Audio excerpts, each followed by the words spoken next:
বাংলাদেশের ঐতিহ্যবাহী জেলা শেরপুর জেলার নকলা থানাধীন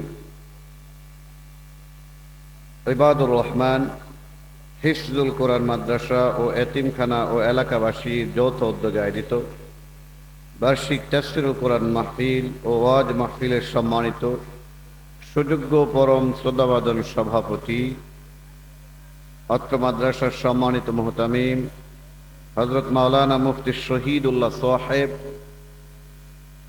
হাফেজাহুল্লাহ। আমার আগে অনেকে আলোচনা করেছেন। আল্লাহ তাআলার কাছে দোয়া করি আল্লাহ রাব্বুল আলামিন যেন তাদের সকলের আলোচনা থেকে যে বিষয়গুলো আমলযোগ্য আমল করার তৌফিক দান করেন। জোরে বলুন আমিন। আমন্ত্রিত অতিথিবৃন্দ, বিভিন্ন মাদ্রাসা মসজিদ থেকে আগত জাতির শ্রেষ্ঠ সন্তান, সমস্ত আম্বিয়াদের আওলাদ, হযরত উলামায়ে কেরাম, শ্রদ্ধাভাজন মুরব্বিয়ানে আযম, সুপ্রিয় ছাত্র যুবক বন্ধুরা, পর্দার আড়ালের দোয়ার খনিমা এবং বোনেরা, গণপ্রজাতন্ত্রী বাংলাদেশ সরকারের আইন শৃঙ্খলায় নিয়োজিত আশেপাশে অবস্থানরত গোয়েন্দা সংস্থার ভাইয়েরা, সকলকে অন্তরের অন্তঃস্থল থেকে ধন্যবাদ এবং মোবারকবাদ জ্ঞাপন করছে। এই জন্য আপনারা আপনাদের মূল্যবান সময়কে উপেক্ষা করে একমাত্র কেবলমাত্র আল্লাহকে সন্তুষ্ট করার জন্যে কোরআনে কারিমের মাহফিলে এসেছেন। সেই জন্য আজকের মাহফিলের পক্ষ থেকে সকলকে ধন্যবাদ এবং মোবারকবাদ জ্ঞাপন করছি। সাথে সাথে সেই মহান আল্লাহ রাব্বুল আলামিনের দরবারে শুকরিয়া আদায় করছি যে মহান মনিব আমাদেরকে আজকে কোরআনে কারিমের আলোচনা করার এবং শোনার জন্যে কোরআনে কারিমের মাহফিলে আসার বসার সুযোগ দান করলেন। সেই জন্য সেই মহান মনিবের দরবারে শুকরিয়া তান আদায় করছে আলহামদুলিল্লাহ। আপনারা মাহফিলে এসে বেজার না খুশি? কম না বেশি? যতগুলা মানুষ হয়েছেন সবাই যদি একটু আলহামদুলিল্লাহর আওয়াজ করতেন, এর চাইতেও কয়েক গুণ আওয়াজ বেশি হওয়ার কথা ছিল কি ছিল না? নাকি আপনারা মনে মনে ভাবতেছেন হুজুর আপনি তো শেষ না, আপনার পরেও আরো একজন বক্তা আছে, এখন আপনার সময় যদি শক্তি ব্যয় করে ফেলি পরবর্তী বক্তার সময় শক্তি পাবো কোথায়?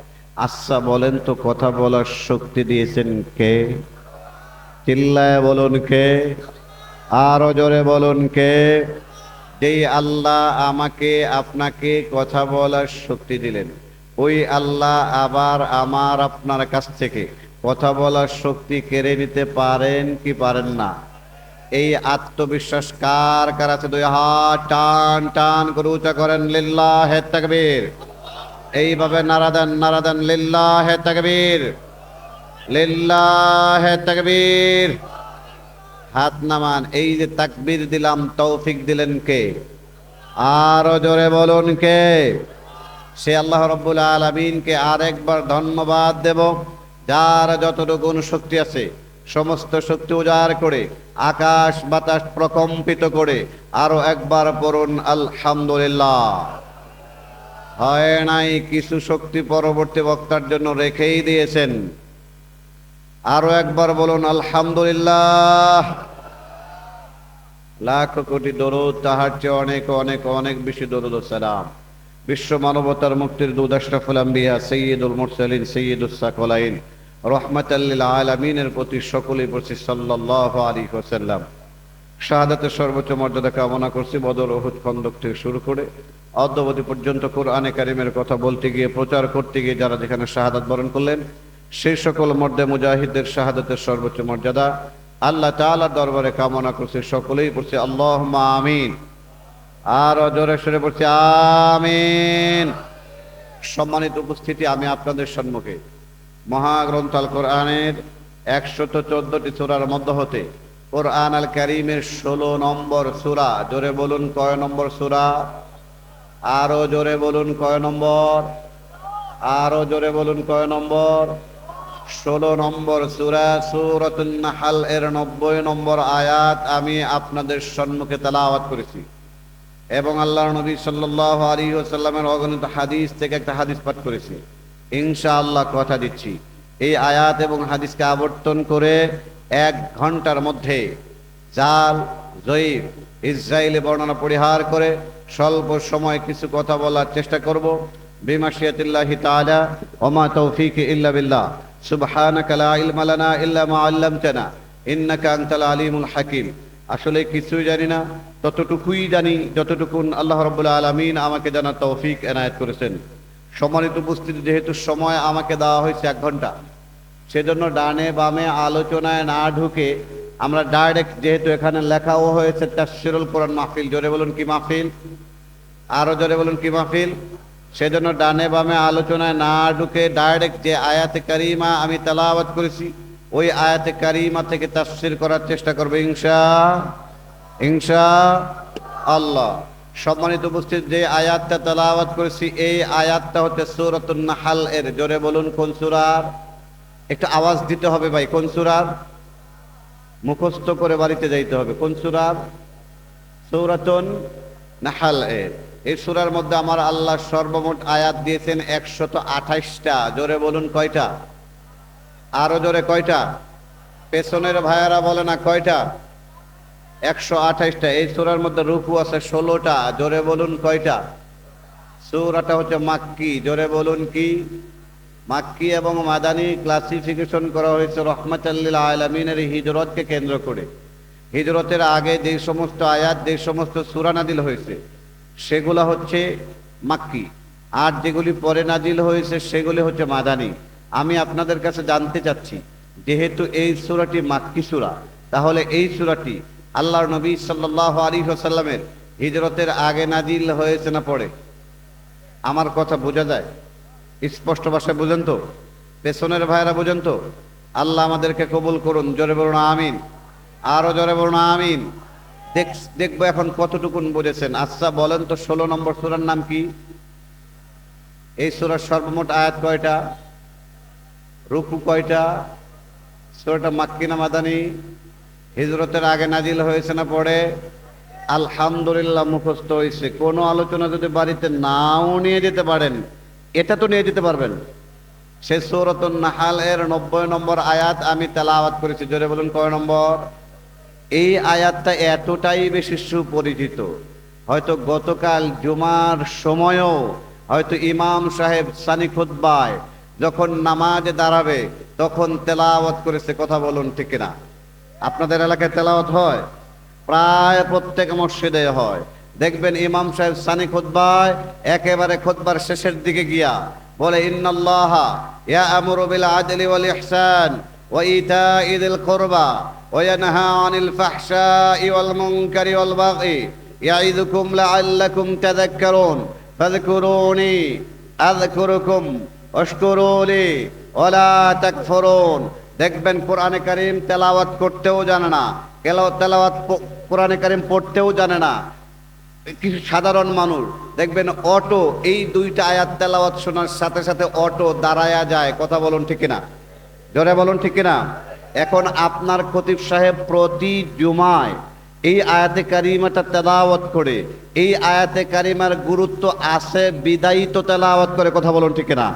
এখন এই আয়াতে কারিমার মধ্যে কি আছে সেটা আমাদের জানার দরকার আছে না নাই? জোরে বলুন আছে না নাই? সেটাই আজকে আমি আলোচনা করার চেষ্টা করবো ইনশাআল্লাহ।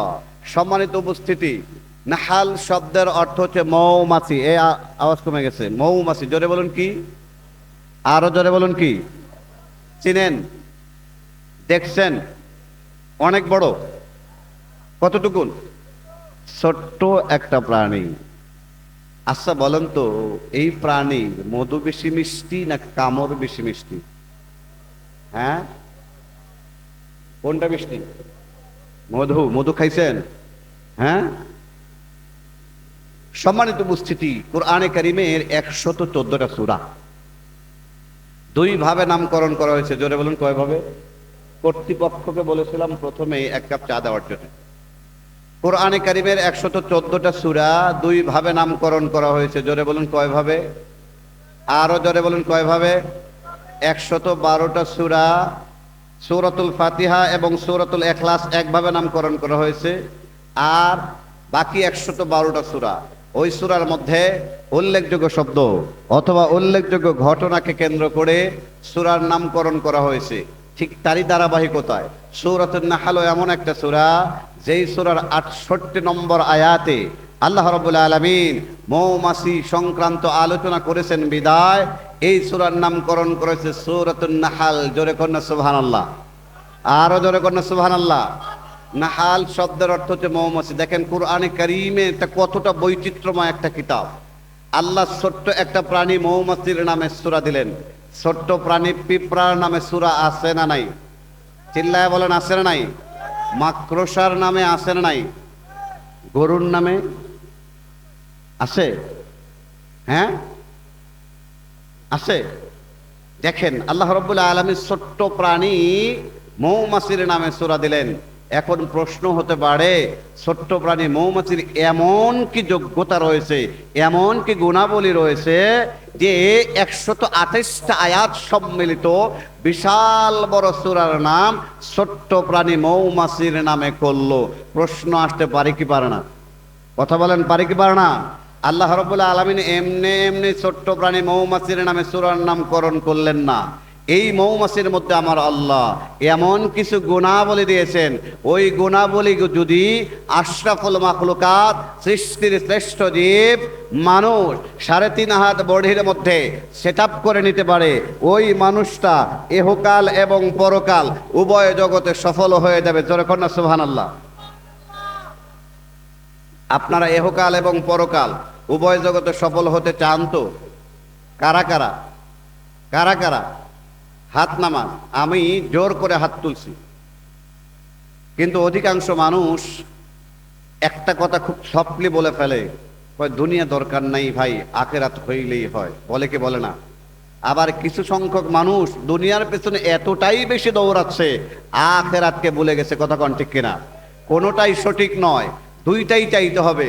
দুইটাই চাওয়ার জন্য দোয়া শিখাইছেন কে? আরো জোরে বলুন কে? আল্লাহ রাব্বুল আলামিন শিখাইছেন। দেখবেন আমরা দোয়া করি, রব্বানা আতিনা ফিদ দুনিয়া হাসানা ওয়া ফিল আখিরাতি হাসানা। হে আল্লাহ তুমি আমাকে দুনিয়ার কল্যাণ দাও, আখিরাতের কল্যাণ দাও। দোয়া শিখাইছেন কে? জোরে বলুন কে? তাহলে উভয় কল্যাণের জন্য দোয়া কার কাছে করতে হবে? আল্লাহ রাব্বুল আলামিন ছোট্ট প্রাণী মৌমাছির মধ্যে এমন কিছু গুণাবলী দিয়েছেন, ওই গুণাবলী যদি আমি মানুষ আশরাফুল মাখলুকাত আমি আমার জীবনের মধ্যে সেট আপ করে নিতে পারি, আমার আল্লাহ ইহকাল এবং পরকাল উভয় জগতে সফল বানায় দেবেন। জোরে কন্যা সুবহানাল্লাহ। এখন তার মধ্যে কি কি গুণাবলী রয়েছে লম্বা সময় আমি যেহেতু পাবো না, 5টা শিক্ষা মৌমাছি থেকে আমি আলোচনা করার চেষ্টা করব। জোরে বলুন কয়টা? আরো জোরে বলুন কয়টা? একটা শিক্ষা সম্পর্কে আমার আল্লাহ এই সূরার 68 নম্বর আয়াতের মধ্যে আলোচনা করেছেন। আল্লাহ রাব্বুল আলামিন বলেন, ওয়া আওহা রাব্বুকা ইলান নাহলি আন ইত্তাখিযি মিনাল জিবালি বুয়ুতা। আল্লাহু আকবার বলেন। ওয়া আওহা রাব্বুক, হে নবী সাল্লাল্লাহু আলাইহি ওয়াসাল্লাম, আপনার রব ওয়াহি করতেছেন, প্রত্যাদেশ দিচ্ছেন, ইলহাম করতেছেন মৌমাছিকে, তোমরা তোমাদের বাসা বানাবে মিনাল জিবালি, পাহাড়ে। জোরে বলুন কোথায়? আরো জোরে বলুন কোথায়? আরো জোরে বলুন কোথায়? ওয়া মিনাশ সাজারে, তোমরা তোমাদের বাসা বানাবে গাছের মধ্যে। ওয়া মিম্মা ইয়ারিশুন, তোমরা তোমাদের বাসা বানাবে মানুষের ঘরের কারণে। সে মানুষের ঘরটা হতে পারে সোনের ঘর, হতে পারে টিনের ঘর, হতে পারে বিল্ডিং। আল্লাহ রাব্বুল আলামিন মৌমাছিকে যখন তৈরি করলেন, তৈরি করার সময় আমার আল্লাহ অর্ডার করে দিলেন, ও মৌমাছি তোমরা বাসা বানাবে 3 জায়গায়। জোরে বলুন কয় জায়গায়? আরো জোরে বলুন কয় জায়গায়? 1 নম্বর, তোমরা তোমাদের বাসা বানাবে পাহাড়ে। 2 নম্বর, তোমরা তোমাদের বাসা বানাবে গাছের মধ্যে। তোমরা তোমাদের বাসা বানাবে মানুষের ঘরের কারণে। সে কয় জায়গা হলো? জোরে বলুন কয় জায়গা? ও নকলা তাওহীদ জনতা, আমি আপনাদের কাছে জানতে যাচ্ছি, মৌমাছিকে এই 3টা জায়গা বাদে অন্য চতুর্থ কোন নতুন জায়গায় আপনারা কি কোনোদিন বাসা বানাইতে দেখছেন? কথা কন, জোরে বলুন। এইখান থেকে আমার আপনার শিক্ষা, আমার আল্লাহ মৌমাছিকে জীবনের জন্য একবার অর্ডার করলেন, একবার অর্ডার পাওয়ার পরে ছোট্ট প্রাণী মৌমাছি কোনদিন আদেশ লঙ্ঘন করেন নাই। আর আমি আশরাফুল মাখলুকাত, সৃষ্টির শ্রেষ্ঠ দ্বীপ, 3.5 হাত বড়ির দেহ বিশিষ্ট মানুষ, আমার আল্লাহ আমাকে আপনাকে কত আদেশই না করলো। আমি আপনি আল্লাহ তাআলার কয়টা আদেশ 100% পূর্ণাঙ্গ ফলো করতে পেরেছি। মৌমাছি তো কোনোদিন আদেশ লঙ্ঘন করে না। আর আমি আশরাফুল মাখলুকাত, সৃষ্টির শ্রেষ্ঠ দ্বীপ হওয়ার পরে আল্লাহ তাআলার আদেশ লঙ্ঘন করি কি করি না? কথা বলেন, জোরে কোন। এইখান থেকে শিক্ষা হচ্ছে, আমি আপনি যদি মৌমাছির মতো আল্লাহ তাআলার প্রত্যেকটা আদেশ পুঙ্খানুপুঙ্খভাবে আদায় করতে পারি, আমার আল্লাহ আমাকে আপনাকে ইহকাল এবং পরকাল উভয় জগতে সফল বানায় দেবেন। জোরে কন্যা সুবহানাল্লাহ। মৌমাছি থেকে 2 নম্বর শিক্ষা, নকলাত তাওহীদ জানাতে একটু কান খাড়া করে শুনবেন। মৌমাছি থেকে আমার আপনার জন্য 2 নম্বর শিক্ষা হচ্ছে, মৌমাছি সবসময় ভালো জায়গায় বসে। জোরে বলুন, কোন জায়গায়? আরো জোরে বলুন। মৌমাছি সবসময় ভালো জায়গায় বসে, কখনোই কোনোদিন খারাপ জায়গায় বসে না। যদি ভুলেও কোথাও বসে যায়, তার আর বাসায় জায়গা হয় না। কথা কন ঠিক কিনা? কিন্তু ভাইরা আমার, মৌমাছি উচ্চারণের দিক থেকে প্রায় কাছাকাছি। মৌ শব্দটা কেটে দিলে থাকে কি? জোরে বলুন। কিন্তু মাছির স্বভাব এমন, মাছি ভালো জায়গায় বসে, খারাপ জায়গায় বসে। কথা কন ঠিক কিনা? আমি আপনাদের কাছে জানতে চাই, মাছি দেখলে মানুষরা থাপ্পড় দেওয়ার চেষ্টা করে কি করে না? কিন্তু মৌমাছি দেখলে মানুষ কি থাপ্পড় দেওয়ার সাহস করে? কথা কন। আমার আল্লাহ শিক্ষা দিচ্ছেন, ও দুনিয়ার মানুষ, তোমরা মৌমাছির মতো হবে, মাছির মতো হবে না। তোমরা মৌমাছির মতো হবে, সবসময় ভালো জায়গায় বসবে।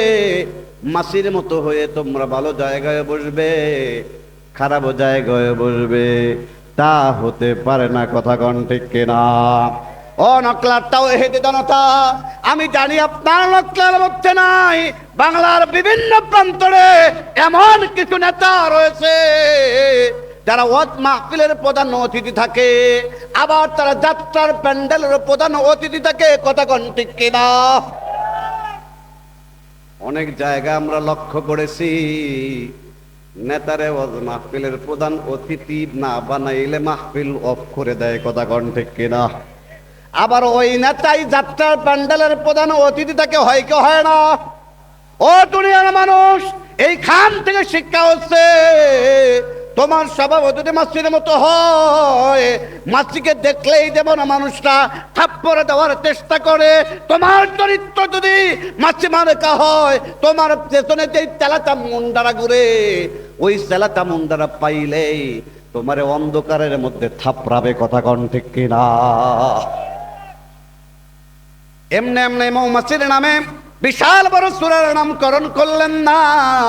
মৌমাছি থেকে অনেকগুলো আমার আপনার জন্য শিক্ষা রয়েছে। মৌমাছি থেকে 3 নম্বর শিক্ষা আমাদের জন্য, মৌমাছি খুব শান্তি প্রিয় প্রাণী। মৌমাছি কিন্তু শৃঙ্খল না। আপনারা লক্ষ্য করে দেখবেন, মৌমাছির ঢাক আপনার মাথার উপরে দিয়ে যাচ্ছে, আপনি তার কোনো ক্ষতি করেন নাই, আপনাকে একটাও কামড় দেবে না। আপনি মৌচাকের কাজ দিয়ে যাচ্ছেন, আপনি তাকে ঢিল মারেন নাই, আপনাকে একটা কামড় দেবে না। কিন্তু কোন দুষ্ট ছেলে মৌচাক অথবা মৌচাককে টার্গেট করে যদি একবার ঢিল মারে, তখন মৌমাছি আর শান্ত থাকে না, উচ্ছৃঙ্খল হয়ে প্রতিবাদ প্রতিরোধ করে তোলে। কথা কন ঠিক কিনা? এখান থেকে আমাদের শিক্ষা হচ্ছে, মুসলমানরা শান্তিপ্রিয়, মুসলমানরা সন্ত্রাস নয়, মুসলমানরা জঙ্গি নয়। কিন্তু মুসলমানদের পায়ে পাড়া দিয়ে ঝগড়া করার জন্য যদি কেউ আসে, তখন আর মুসলমানরা ঘরে বসে থাকবে না, মৌমাছির মতো প্রতিশোধ পরায়ণ হয়ে প্রতিবাদ প্রতিরোধ করে তুলবে। কথা কন ঠিক কিনা? আপনারা সকলেই জানেন, মৌমাছি যদি কোনো মানুষকে কামড় দেয়, শরীরের মধ্যে একটা জিনিস ঢুকা দেয়, ওই জিনিসটার নাম হচ্ছে হুল। জোরে বলুন কি? কথা কন। হ্যাঁ, হুল। বিজ্ঞান প্রমাণ করেছে, মৌমাছি যদি এই হুল একবার ব্যবহার করে, ওই মৌমাছি আর কোনোদিন বাঁচে না। বিজ্ঞান গবেষণা করে বের করেছে, মৌচাকের মধ্যে মৌচাককে টার্গেট করে যখন করে দুষ্ট ছেলে ঢিল মারে, তখন নিজের শরীরে লাগে নাই, অন্য জাতি ভাই মৌমাছির শরীরে লাগছে, তখন ওইটা চিন্তা করে না, আমি আমার শেষ সম্বল হুল যদি ব্যবহার করি আমি তো মারা যাব। এইটা চিন্তা না করে শুধুমাত্র কেবলমাত্র নিজের অস্তিত্ব টিকিয়ে রাখার জন্য শত্রুর মোকাবেলা করে। কথা কন ঠিক কিনা? এখান থেকে আমাদের শিক্ষা হচ্ছে, আজকে ফিলিস্তিনের মুসলমানরা আক্রান্ত, আজকে ফিলিস্তিনের মুসলমানরা আক্রান্ত, আজকে সিরিয়ার মুসলমানরা আক্রান্ত, আজকে আরাকানের মুসলমানরা আক্রান্ত, ভারতের মুসলমানরা আক্রান্ত, আসামের মুসলমানরা আক্রান্ত। যদি প্রতিরোধ প্রয়োজন হয়, নিজের জীবন বাজি রেখে হলেও ওই সমস্ত মুসলমানদের উপকারার্থে বাংলার মুসলমানরা মাঠে নামবে। কথা কন ঠিক কিনা?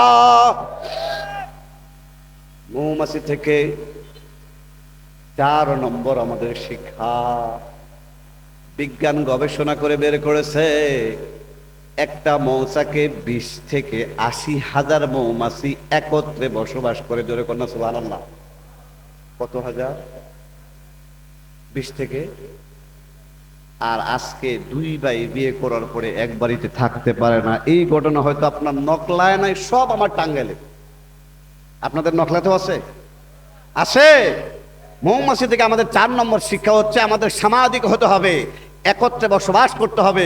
একত্রে যদি আপনি বসবাস করেন, আপনার সন্তানটা মানুষের মতো মানুষ হবে।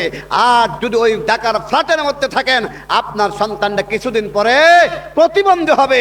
প্রতিবন্ধী যদি না হয়, এমন দুষ্ট হবে আর আপনি কন্ট্রোল করতে পারবেন না। কথা কন ঠিক না? কথা কন ঠিক না?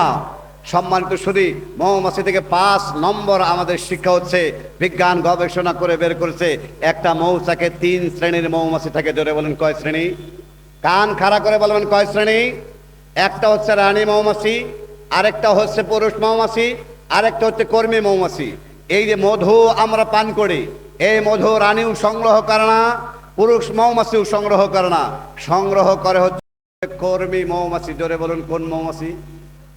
আরো জোরে বলুন। বিজ্ঞান গবেষণা করে বের করেছে, একটা কর্মী মৌমাছি সারা জীবন পরিশ্রম করে আমার আপনার জন্য 1-4 চামচ মধু উপহার দিয়ে দুনিয়া থেকে চলে যায়। যেরকম না সুবহানাল্লাহ। এমন মধু আল্লাহ রাব্বুল আলামিন কোরআনে কারীমের মধ্যে বলছেন শিফাউল লিন্নাস। ওই মধুর মধ্যে আমার আল্লাহ আমার আপনার জন্য শেফা রেখেছেন। জোরে কন্যা সুবহানাল্লাহ। আরো জোরে কন্যা সুবহানাল্লাহ। এটা এমন একটা খাঁটি জিনিস, সব কিছুর এক্সপায়ার ডেট আছে না নাই? এই যে দেখেন পানির বোতল, এটারও একটা এক্সপায়ার ডেট আছে। এটা হচ্ছে 11/6/26। 11/6/26 পরে আর এই পানি ব্যবহার করা যাবে না। কিন্তু মধুর এক্সপায়ার ডেট হচ্ছে 35,000 বছর। ধরে কর্ণ সুবহানাল্লাহ। 35 বছর না ভাই, 35,000 বছর। এই যে খাঁটি মধু সংগ্রহ করে হতে কর্মী মৌমাছি। বিজ্ঞান গবেষণা করে বের করেছে, 1 কেজি মধু সংগ্রহের জন্য একটা মৌমাছিকে পরিশ্রম করতে হয় না, 1100 মৌমাছিকে পরিশ্রম করতে হয়। জোরে বলুন কত? চিল্লায় বলেন কত? আরো জোরে বলুন কত? 1100 মৌমাছি। আবার একটা ফুল থেকে 1 কেজি মধু আনে তা নয়। বিজ্ঞান গবেষণা করে বের করেছে, 1 কেজি মধু সংগ্রহের জন্য 1100 মৌমাছিকে 40 লক্ষ ফুলের কাছে যেতে হয়। জোরে বলুন কত লক্ষ? আরো জোরে কোন?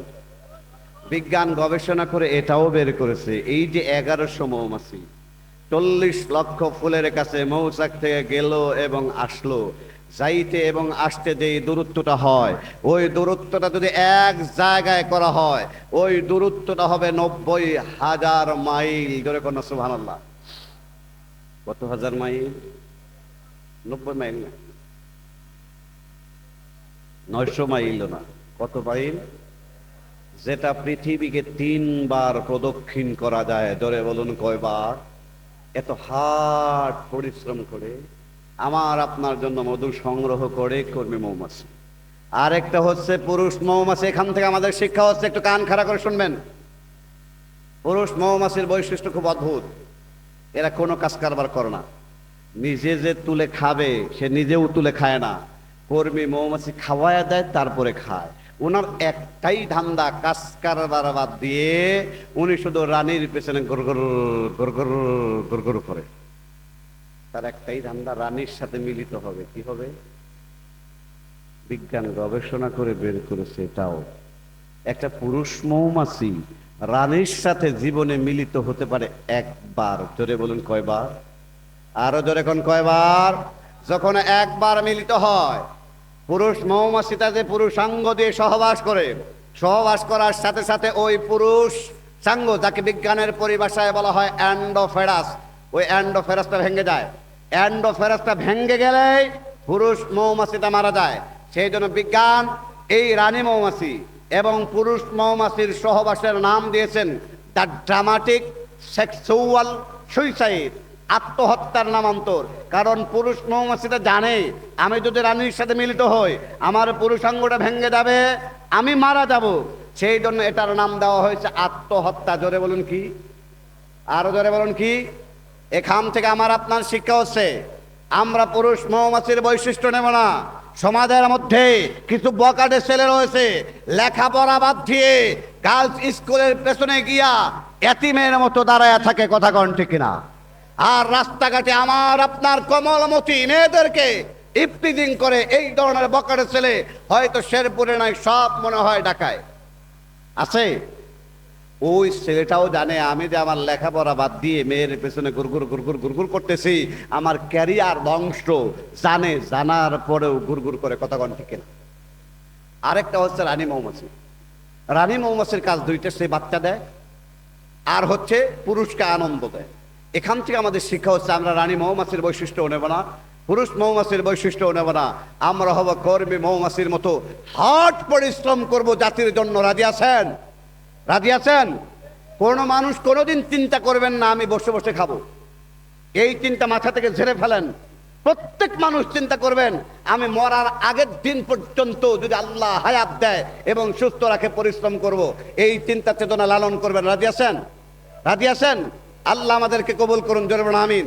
হাত নামান। সম্মানিত উপস্থিতি, তাহলে একটু চিন্তা করেন, মৌমাছির মধ্যে আমার আপনার শিক্ষা আছে না নাই? জোরে বলুন আছে না নাই?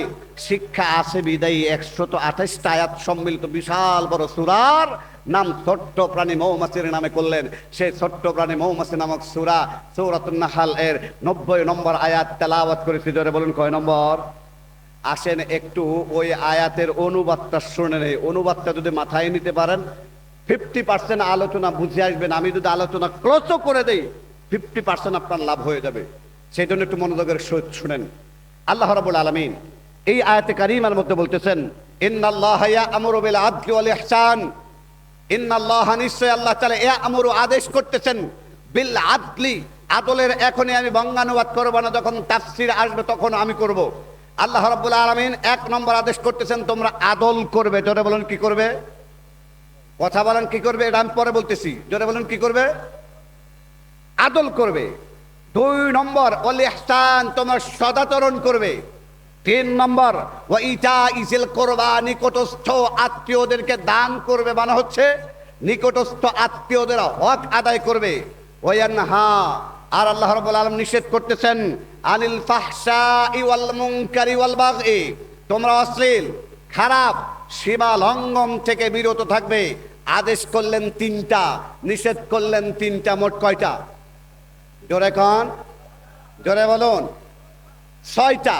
এখন 6টা বিষয় নিয়ে যদি আমি 10 মিনিটও আলোচনা করি আমার 1 ঘন্টা লাগবে। ওই সময় আমার নাই। যতক্ষণ সময় পাবো। কই যান ভাই? একের ছুটি আছে, দুইয়ের ছুটি আছে, 3 নম্বরে কিন্তু ছুটি নেই। বসেন, আমি তো লম্বা সময় কথা বলবো না, আমার পরে আরো একজন মেহমান আছে। আমি জানি কোরআন এবং হাদিসের কথা সবারই চয়েস হয় না। কিছু মানুষ চায় হচ্ছে বক্তা গান গাবে, কিছু মানুষ চায় বক্তা আজান দেবে, কিছু মানুষ চায় বক্তা একটু হাসাবে। ভাই এটা হাসির মঞ্চ না, কথা বলুন ঠিক কিনা? এটা গানেরও মঞ্চ না, এটা কর্তৃপক্ষ দিয়েছেন তাফসিরুল কোরআন ও ওয়াজ মাহফিল। কোরআন এবং হাদিস থেকেই কথা হবে। রাজি আছেন? রাজি আছেন? আল্লাহ আমাদেরকে কবুল করুন, জোরে বলুন আমিন। আদেশ করছেন 3টা, জোরে বলুন কয়টা? আরো জোরে, জোরে বলুন। নিষেধ কয়টা? আরো জোরে। তারপর আল্লাহ রাব্বুল আলামিন বলতেছেন ইয়াইযুকুম ওয়া আযা ইয়াইযু, এই ওয়াজ করতেছেন স্বয়ং আল্লাহ। জোরে বলুন কে? আরো জোরে বলুন কে? আরো জোরে বলুন কে? তাহলে এই ওয়াজ শোনার দরকার আছে না নাই? এখন কোন মানুষ যদি উঠে যান, আমি মনে করব বেয়াদবি আমার সঙ্গে না, বেয়াদবি আল্লাহর সাথে। কারণ এই ওয়াজ আমি আবুল কালাম আজাদ করতেছি না, শুধু আমি আমার মুখ দিয়ে করতেছি, কিন্তু মূল কথাটা কার? জোরে বলুন কার? এই আয়াতটা এতটা বেশি গুরুত্বপূর্ণ। তাফসীর ইবনে কাসিরের মধ্যে আসছে, ইমাম ইবনে কাসির রাহমাতুল্লাহ আলাইহি লেখেন, রাইসুল মুফাসসিরিন হযরত আব্দুল্লাহ ইবনে আব্বাস রাদিয়াল্লাহু তাআলা আনহু উনি বলেন, কোরআনে কারীমের এই আয়াত বাদে বাকি সব আয়াত যদি এক পাল্লায় দেওয়া হয় আর এই আয়াতটা যদি আরেক পাল্লায় দেওয়া হয়, তাহলে এই আয়াতের ওজন বাকি সব আয়াতের ওজনের সমপরিমাণ হয়ে যাবে। জোরে কন্যা সুবহানাল্লাহ। তাহলে এই আয়াতের গুরুত্ব কম না বেশি? কথা বলেন, জোরে বলুন। অনেক বেশি। এই আয়াতটা এতটা বেশি পাওয়ারফুল, এই আয়াতটা শুধুমাত্র কেবলমাত্র তেলাওয়াত শুনেই যুগে যুগে হাজার হাজার ও মুসলমান কালেমা পড়ে মুসলমান হয়েছে। জোরে কন্যা সুবহানাল্লাহ। ভাই আমার, তাফসীর ইবনে কাসিরের মধ্যে আসছে, হাদিসটা মুসলিম শরীফের মধ্যে আসছে, হাদিসের মধ্যে আসছে, আল্লাহ নবী সাল্লাল্লাহু আলাইহি ওয়াসাল্লামের পাশে একটা গোত্র ছিল, বনু তামিম গোত্র। জোরে বলুন গোত্রটার নাম কি? কথা বলতে হবে, নাম কি? বনু তামিম গোত্র। বনু তামিম গোত্রের লিডার ছিল আকসাম ইবনে সাইফি রাদিয়াল্লাহু তাআলা আনহু। তখন উনি কালেমা পড়ে মুসলমান হননি। হাদিসের মধ্যে আসছে, আকসাম ইবনে সাইফি রাদিয়াল্লাহু তাআলা আনহু উনি ওনার আশেপাশের লোকদেরকে ডেকে বলতেছে, শুনেছি কুরাইশ বংশের মুহাম্মদ, সবাই বলেন সাল্লাল্লাহু আলাইহি ওয়াসাল্লাম, খুব সুন্দর সুন্দর নাকি কথা বলে।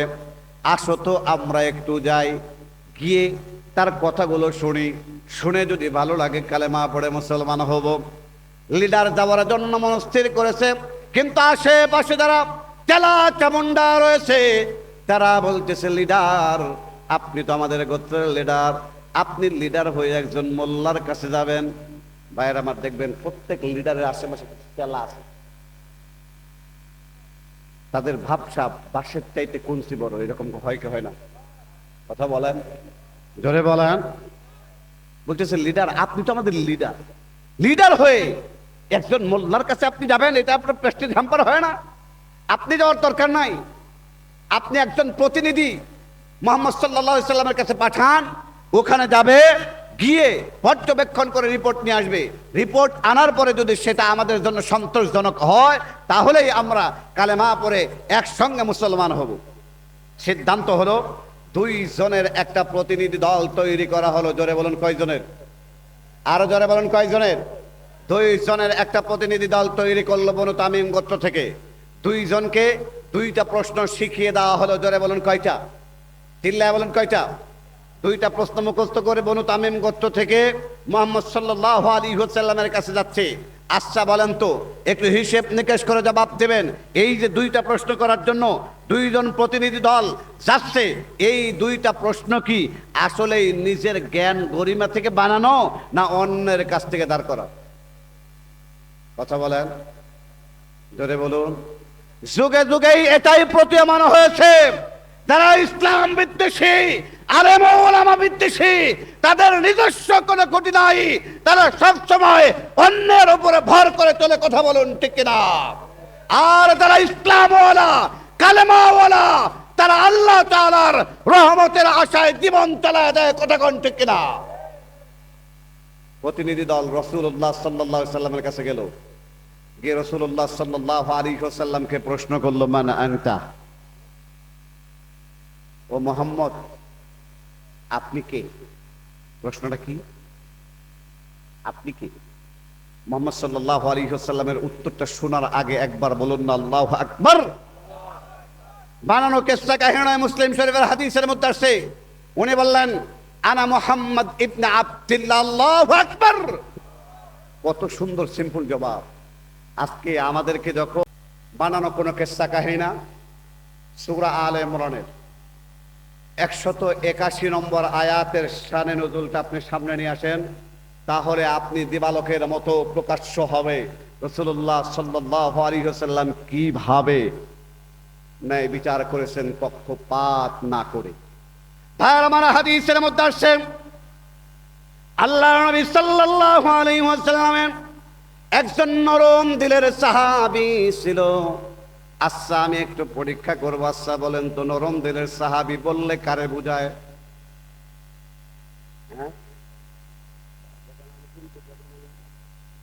আপনারা অলরেডি বুঝে ফেলছেন।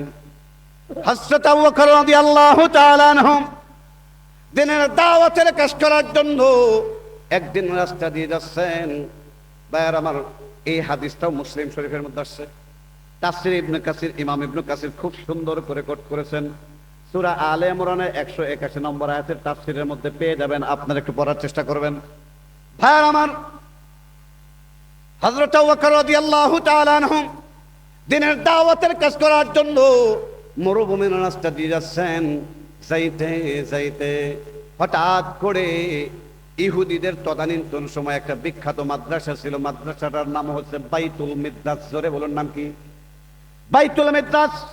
বাইতুল মিদ্রাস যখন পাইল হযরত আবু বকর রাদিয়াল্লাহু তাআলা আনহু, ফাদাখালা আবী বকর সিদ্দিক রাদিয়াল্লাহু তাআলা আনহু বাইতুল মিদ্রাস। হযরত আবু বকর রাদিয়াল্লাহু তাআলা আনহু ওই বাইতুল মিদ্রাস তথা ইহুদিদের মাদ্রাসায় ঢুকলেন। ঢুকার পরে ফাওয়াজাদা ফিহি ফিনহাস, তদানীন্তন সময়ের ইহুদিদের সবচাইতে বড় পণ্ডিত আলেম, ওই মাদ্রাসার মুহতামিম বলেন, প্রিন্সিপাল বলেন, হেডমাস্টার বলেন, নাম হচ্ছে ফিনহাস। জোরে বলুন, নাম কি? মিনহাস না, ফিনহাস। জোরে বলুন কি? আরো জোরে বলুন। ফিনহাসকে পাইলাম। ভাইয়ার আমার, একটা কথা আছে, দেখি স্বর্গে গেলেও বাড়া বানে ধান বানে।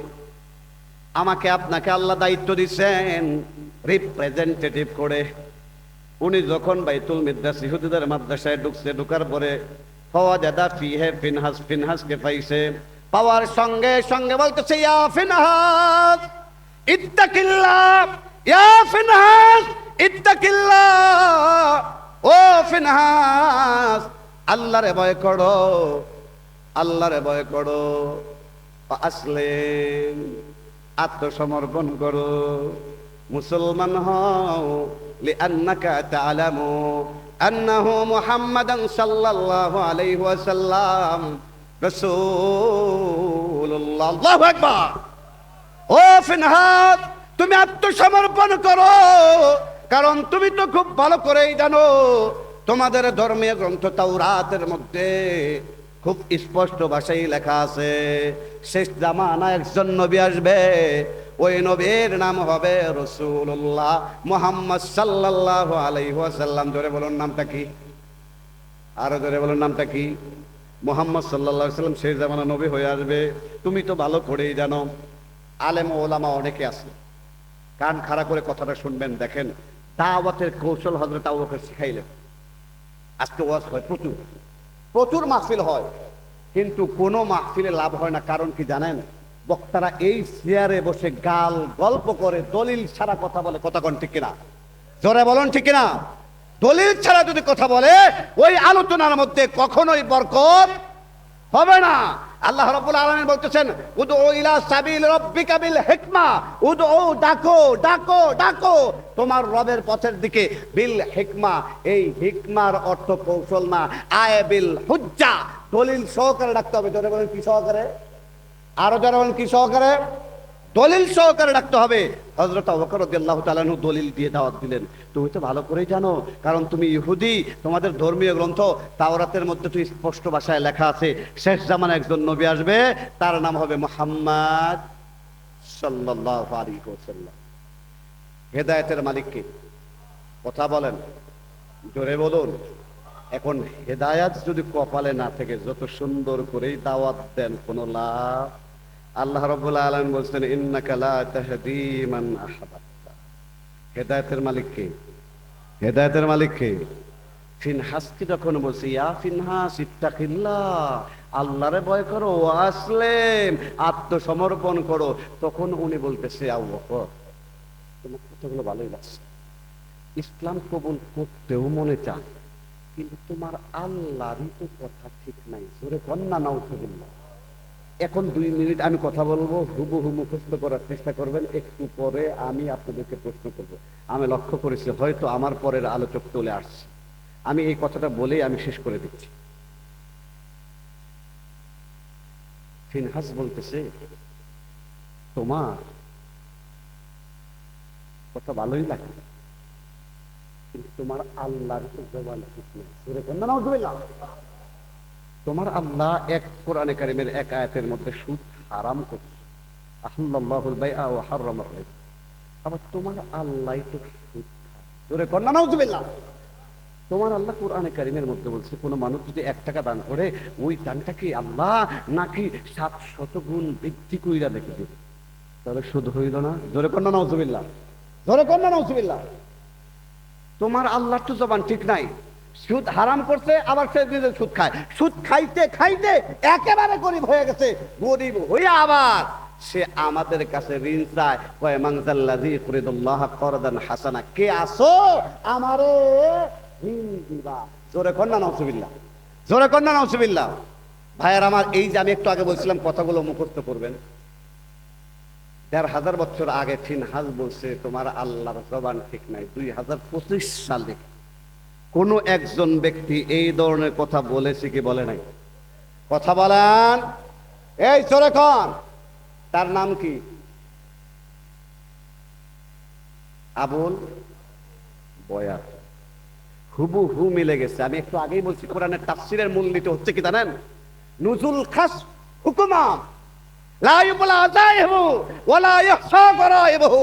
কোরআন কখনোই পুরান হবে না, যত দিন যাবে, যুগ জামানা তত আপডেট হবে, কোরআন আপনার কাছে ততই আপডেট হয়ে ধরা দেবে। কথা বলুন ঠিক না? শুধু চোখ কান খোলা রেখে পড়াশোনা করা লাগবে। 1500 বছর আগে যেই সুর, যেই টোন, যেই বাক্যে কথা বলছে ফিনহাস, 1500 বছর পরে 2025 সালে আবুল বয়াতি একই কথা বলেছে, বলে না? যেই কথাগুলো বলছে আপনারা শুনছেন, আমি আমার জবান দিয়ে বের করতে পারবো না। এখন দেখেন শাস্তিটা কি হবে।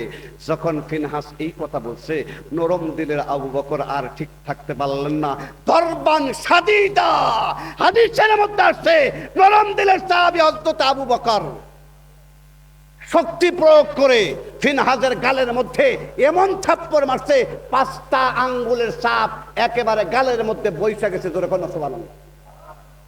হযরত আবু বকর রাদিয়াল্লাহু থাপড়ায় টাপড়ায় চলে গেছে। ফিনহাস একটু পর রাসূলুল্লাহ সাল্লাল্লাহু আলাইহি সাল্লামের কাছে একজন সাথী নিয়ে বিচার দিতে গেছে, গিয়ে বলছি ইয়া রাসূলুল্লাহ, কারে আপনি নরম দিলের মনে করেন? দেখেন আমারে মাইরা আমার গালটা কি করছে। রাসূলুল্লাহকে আবু বকর মারছে, এটা হইতে পারে না, নরম দিলের মানুষ। ইন দা মিন টাইম হযরত আবু বকর উপস্থিত রাদিয়াল্লাহু তাআলা। আমি শেষ করে দিচ্ছি। আবু বকর রাদিয়াল্লাহু তাআলা উপস্থিত। আবু বকর রাদিয়াল্লাহু তাআলা কে ডাকতে বলতেছে, হুজুর সাল্লাল্লাহু আলাইহি ওয়াসাল্লাম বলতেছে, আবু বকর তুমি নাকি মারছো? কই ইয়া রাসূলুল্লাহ, হ্যাঁ মারছি, অবশ্যই মারছি, 100 বার মারছি। কেন? কই সে আমার আল্লাহ সম্পর্কে এই এই এই বলছে। ফিনহাস বলতেছে, ইয়া রাসূলুল্লাহ 100% মিথ্যা কথা, আমি এই ধরনের কোনো কথা বলি নাই। আবু বকর বলতেছে সে বলেছে, ফিনহাস বলতেছে আমি বলি নাই। এখন রাসূলুল্লাহ বিচারক, এটাই আমার আলোচনার মূল পয়েন্ট। রাসূলুল্লাহ বিচারক, বিচার করবেন, সাক্ষী প্রমাণ লাগবে কি লাগবে না? কথা বলেন। এখন আবু বকরের কথার উপরে কি আর সাক্ষ্য লাগে? যাকে আল্লাহর নবী নিজেই স্বীকৃতি দিয়েছেন, কিন্তু রাসূলুল্লাহ তো বিচার করবেন, বিচারের মূলনীতি সাক্ষী প্রমাণ লাগবে কি লাগবে না? রাসূলুল্লাহ সাল্লাল্লাহু আলাইহি ওয়াসাল্লাম আবু বকর রাদিয়াল্লাহু তাআলা বললেন, তোমার পক্ষে সাক্ষী আছে? কইয়া রাসূলুল্লাহ আমার পক্ষে তো কোনো সাক্ষী নাই, কারণ আমি যেখানে গেছি সব ইহুদি।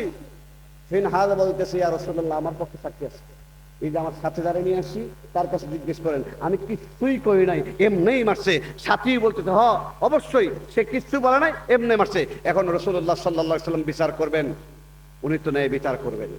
এখন সিদ্দিক উপাধি দিলেও যেহেতু সাক্ষী নাই, রাসূলুল্লাহ সাল্লাল্লাহু আলাইহি ওয়াসাল্লাম অর্ডার করলেন, যেহেতু তুমি ফিনহাজরে মারছো, ফিনহাজ এখন তোমারে মারবে, কেসাস করবে। উপস্থিত যারা সাহাবী ছিল তারা কাঁদতে কাঁদতে জারসার, ইয়া রাসূলুল্লাহ ইয়া হাবিবাল্লাহ, আপনি এমন অর্ডার করলেন আবু বকর রে একজন ইহুদি মারবে, এইটা আমরা মেনে নিতে পারি না। ইন দ্য মিন টাইম আল্লাহ রাব্বুল আলামিন জিবরাইল আলাইহিস সালাতু ওয়াস সালামকে পাঠাইয়া সূরা আলে ইমরানের 181 নম্বর আয়াত আল্লাহ রাব্বুল আলামিন নাজিল করলেন। জোরে কন্না সুবহানাল্লাহ, আর জোরে কন্না সুবহানাল্লাহ। আল্লাহ রাব্বুল আলামিন বলতেছে, ও হাবিব সাল্লাল্লাহু আলাইহি ওয়াসাল্লাম, আমি তো শুনেছি তারা কি বলেছে। লাকাদ সামিআ আল্লাহু কাওলাল্লাযিনা, অবশ্যই আল্লাহ তাদের কথা শুনেছেন। ক্বালু, তারা বলেছে ইন্নাল্লাহা ফাকির, নিশ্চয় আল্লাহ ফকির। জোরে কন্না নাউযুবিল্লাহ। সবসময় কোরআন তেলাওয়াত শুনে সুবহানাল্লাহ আলহামদুলিল্লাহ মাশাআল্লাহ বলা যাবে না, মাঝে মাঝে ইন্নালিল্লাহ বলা যাবে, লাগবে নাউযুবিল্লাহ বলা লাগবে। এইখানে বলতেছে আল্লাহ নাকি গরিব হয়ে গেছে। তারা বলছে, সাক্ষী দিচ্ছেন কে? আরো যারা বলুন। সেই জন্য যার কেউ নাই তার কে আছে? আমার আলোচনার মূল বিষয় হচ্ছে, দেখেন রাসূলুল্লাহ যদিও সিদ্দিক উপাধি দিয়েছে, সাক্ষী প্রমাণ আনতে ব্যর্থ হওয়ায় রাসূলুল্লাহ সাল্লাল্লাহু আলাইহি ওয়াসাল্লাম কেসাস করেছে কি করে নাই? জোরে বলুন। কোন পক্ষপাতিত্ব করেছে? কোন পক্ষপাতিত্ব উনি করেন নাই। রাসূলুল্লাহ সাল্লাল্লাহু আলাইহি ওয়াসাল্লাম আমাদের জন্য আদর্শ, আমাদের জন্য মডেল। রাসূলুল্লাহ সাল্লাল্লাহু আলাইহি ওয়াসাল্লামকে মডেল মেনে যদি প্রত্যেকটা বিচারপতি, প্রত্যেকটা জজ বিচার করতে পারে, তাহলে আল্লাহ রাব্বুল আলামিন তাদেরকে আরশের তলে ছায়া দান করবে। আল্লাহ রাব্বুল আলামিন আমাদের সকলকে যেন আরশের তলে ছায়া দান করেন, আমিন। সম্মানিত উপস্থিতি, লম্বা সময় কথা বলতে গিয়ে আচার আচরণ যদি কষ্ট পেয়ে থাকেন আল্লাহর হস্তে মাফ করবেন। আমার পরের আলোচক চলে আসছেন, আমি ওনাকে বসায় রেখে আমি কথাগুলো বললাম, যেহেতু আমি শুরু করেছিলাম হাদিস, সেজন্য শেষ করছি। আমি আপনাদের সবার কাছে মাফ চাচ্ছি। আসসালামু আলাইকুম ওয়া রাহমাতুল্লাহি ওয়া বারাকাতুহু।